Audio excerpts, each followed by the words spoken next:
Assalamualaikum warahmatullahi wabarakatuh. Yang terhormat agan semua, bro dan sis saudara-saudariku sebangsa dan setanah air dimanapun kalian berada. Kali ini kita ketemuan lagi dengan Roning Pandan, yang mengambil cerita dengan tajuk peredaran dan penyalahgunaan narkoba adalah ancaman laten bagi ketahanan nasional.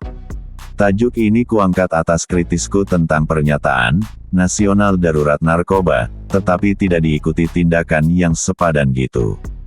Tetapi bersyukurnya, sesuai berita Jakarta, Kompas.com Menteri Koordinator Bidang Politik dan Keamanan, Menko Polkam Budi Gunawan menyatakan, pemerintah tidak ingin Pulau Bali menjadi surga bagi peredaran narkoba. Pertanyaannya, apa memang narkoba adalah ancaman tersembunyi yang terus-menerus mengancam bagi eksistensi bangsa kita? Ayo kita telusuri bersama apa benar begitu sih, kita lihat dululah yang di Perang Candu di Cina pada masa lalu. Saat tentara Raja mabuk candu, loh kok bisa? Ya bisalah Gan. Pada Perang Candu yang pertama antara Kekaisaran Cina melawan Inggris pada tahun 1839 hingga 1842, perang ini terjadi gara-garanya Kaisar Cina pada waktu itu gerah melihat banyak rakyatnya menjadi pemadat. Candu ini disebarkan oleh si pemegang hak monopoli perdagangan candu, alias gembong dari India hingga Timur Jauh, si keparat Inggris keturunan Yahudi kelahiran Baghdad David Sasson. Saat itu dia berhasil dengan sewenang-menang candukan, kanton Cina. Bayangkan ya Gan, si David Gembong ini juga punya hak monopoli perdagangan kain dan sutra Cina, menghasilkan jutaan pound sterling, yang sebagian keuntungannya ini dinikmati Inggris. Si David semakin hari semakin kaya, sebaliknya rakyat Cina semakin teler. Marah besarlah Kaisar Cina, sehingga candu si David dibuang ke sungai. David membalas dengan melaporkan Kaisar ke Inggris, maka kemudian pecahlah Perang Candu pertama.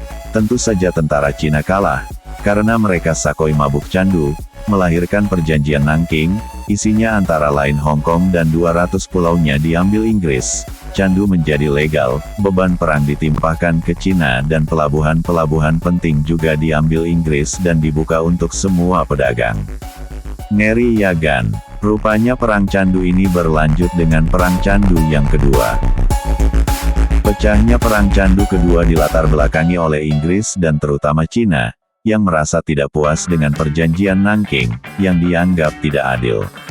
Merasa dirugikan, pemerintah dinasti Qing tidak mau mematuhi isi perjanjian.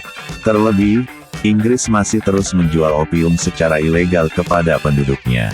Meski China sudah merasa dirugikan, negara-negara barat masih menganggap perjanjiannya dengan dinasti Qing tidak menguntungkan.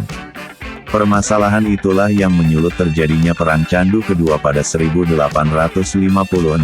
sialnya lagi Cina akhirnya dikerudut oleh Inggris, Perancis, Amerika Serikat dan Rusia, hancurlah rakyat Cina, rakyatnya pada sakoi, ekonominya morat-merit, negaranya diinjak-injak para penjajah begundal kudisan. Lah Perang Candu tadi kan di Cina ya Gan, apakah di tempat kita adalah, bahkan menurut para sejarawan, lebih dulu terjadi di Indonesia, di Jawa, walaupun skalanya nggak sebesar di Cina, salah satunya ada hubungan dengan Pangeran Diponegoro. Kita tahulah Perang Diponegoro merupakan salah satu perang besar dalam sejarah Indonesia. Perang ini tidak hanya dipicu oleh faktor politik, tetapi juga oleh faktor sosial dan ekonomi, salah satunya adalah peredaran candu. Terkait dengan sumber pendapatan utama kolonial Belanda, pajak dari perdagangan candu sangat besar dan digunakan untuk membiayai perang, termasuk Perang Diponegoro. Saat itu banyak masyarakat Jawa, termasuk prajurit Pangeran Diponegoro, yang kecanduan candu. Ketergantungan ini membuat mereka rawan terhadap manipulasi dan eksploitasi oleh pihak kolonial. Beberapa sejarawan berpendapat bahwa salah satu motivasi Pangeran Diponegoro untuk melawan Belanda adalah karena kebijakan kolonial yang melegalkan dan mempromosikan penggunaan candu ini. Pangeran Diponegoro melihat candu sebagai ancaman bagi moral dan kesejahteraan rakyatnya. Ada yang menyebutkan bahwa pasukan Pangeran Diponegoro memerlukan pasokan candu dari pedagang Tionghoa, untuk mengurangi rasa sakit luka pertempuran, tetapi candu juga memberikan dampak negatif, yaitu ketergantungan pada candu, menyebabkan penurunan moral dan disiplin di kalangan pasukan, berakibat efektivitas perjuangan beliau menurun. Secara ekonomi, ketergantungan pada pendapatan dari candu membuat pemerintah kolonial semakin kuat dan sulit untuk dilawan. Dilihat dari sisi persatuan masyarakat, peredaran candu juga memicu perpecahan di masyarakat Jawa, karena banyak orang yang terlibat dalam perdagangan dan penggunaan candu. Kesimpulannya, perdagangan candu pada masa kolonial Belanda memiliki hubungan yang sangat erat dengan Perang Diponegoro. Candu menjadi sumber pembiayaan perang pemerintah kolonial, tetapi juga memperumit situasi politik dan sosial di Jawa. Ketergantungan masyarakat pada candu membuat mereka rentan terhadap eksploitasi dan menjadi salah satu penyebab melemahnya perlawanan terhadap kolonialisme. Terus bagaimana hubungan candu ini dengan ketahanan nasional? Ketahanan nasional dan narkoba. Ayo kita lihat definisi sederhana apa itu ketahanan nasional. Ketahanan nasional ternyata adalah kemampuan dan ketangguhan suatu bangsa untuk menghadapi segala bentuk ancaman, tantangan, hambatan, dan gangguan, baik yang datangnya dari dalam maupun dari luar, yang dapat mengancam kelangsungan hidup bangsa dan negara.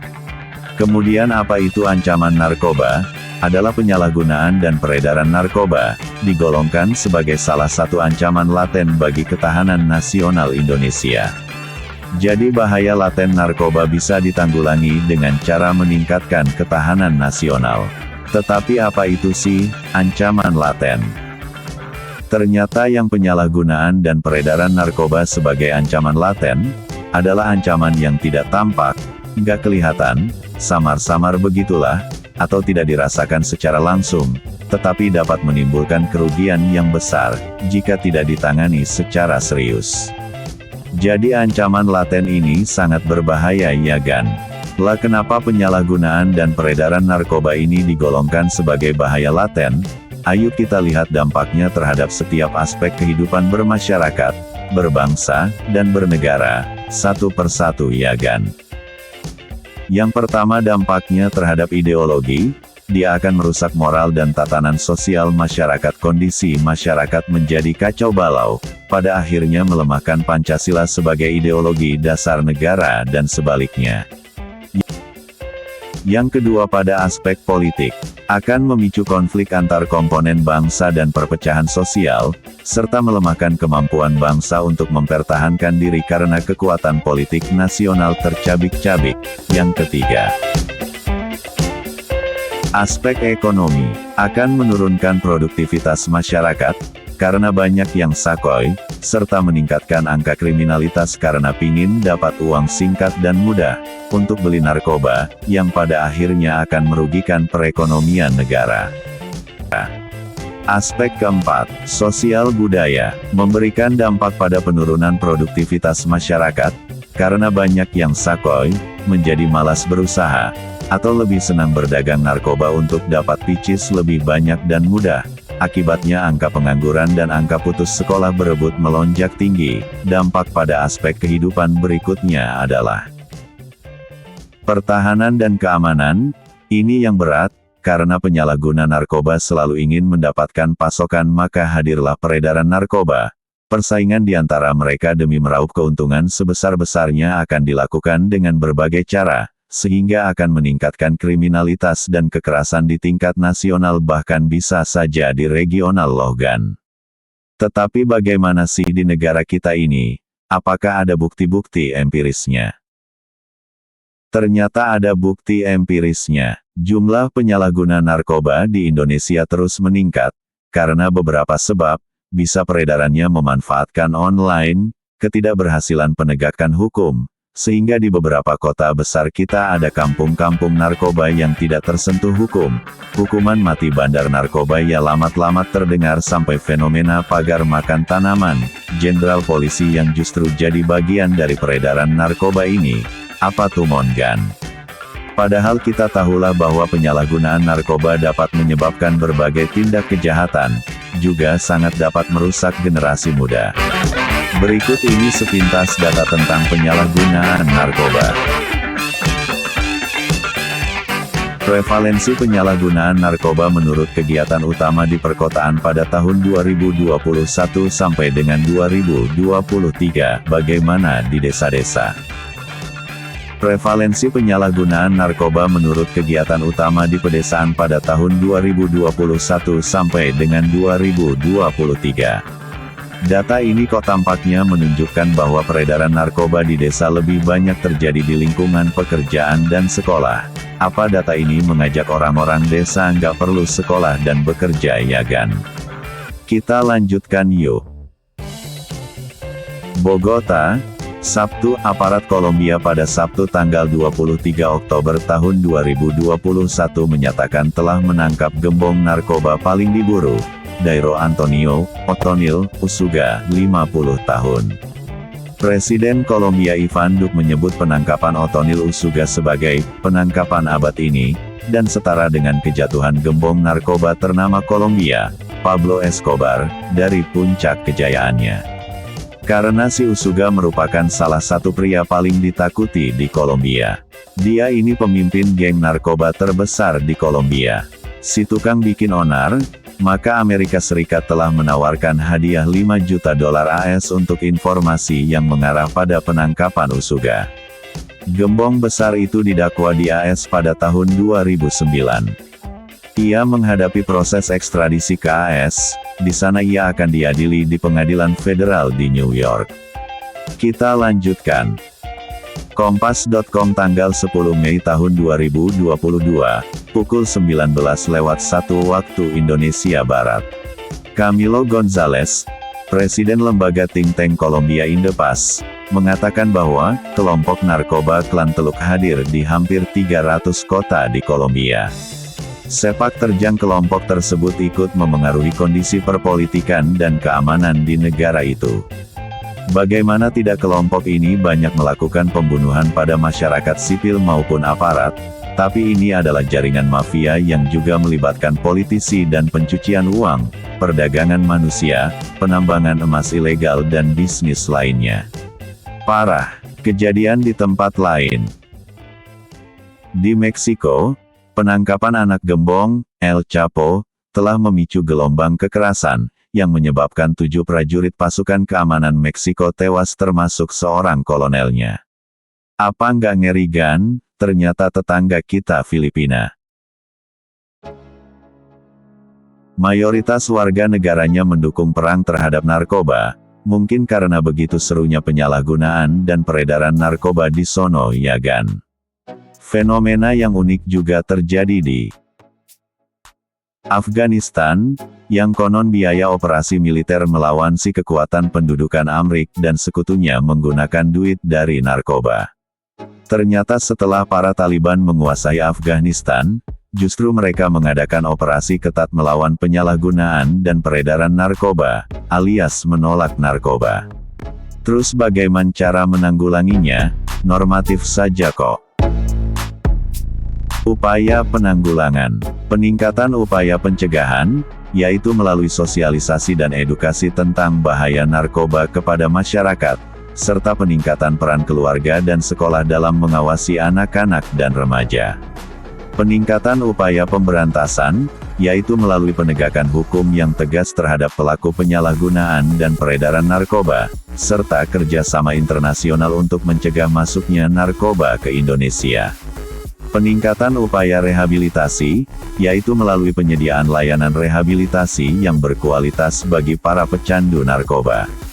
Kembali, semua upaya di atas akan berhasil sangat bergantung pada moralitas manusianya loh kan, setuju ya? Untuk itu perlu membangun ketahanan nasional secara berjenjang, bertahap dan berlanjut dari individu-individu setiap warga negara Indonesia, menjadi ketahanan individu. Individu-individu sepakat membentuk keluarga, menjadi keluarga yang berketahanan. Keluarga-keluarga yang berketahanan membentuk daerah yang berketahanan, kemudian meningkat menjadi wilayah, dan pada akhirnya terbentuklah bangsa yang berketahanan nasional tangguh. Begitulah kira-kiranya kan. Dengan demikian maka bisa kita tarik kesimpulan bahwa penyalahgunaan dan peredaran narkoba merupakan ancaman laten bagi ketahanan nasional. Upaya-upaya penanggulangan perlu dilakukan secara terintegrasi, berkelanjutan serta bersungguh-sungguh. Demikian kan obrolan kita tentang narkoba dan ketahanan nasional, semoga bermanfaat bagi kita semua. Menyadari bahwa tidak ada gajah yang retak gadingnya, maka saya mohon maaf lahir dan batin atas semua kekurangan saya. Kututup dengan wabillahi wal taufiq wal hidayah. Wassalamualaikum warahmatullahi wabarakatuh. Selamat siang dan terima kasih.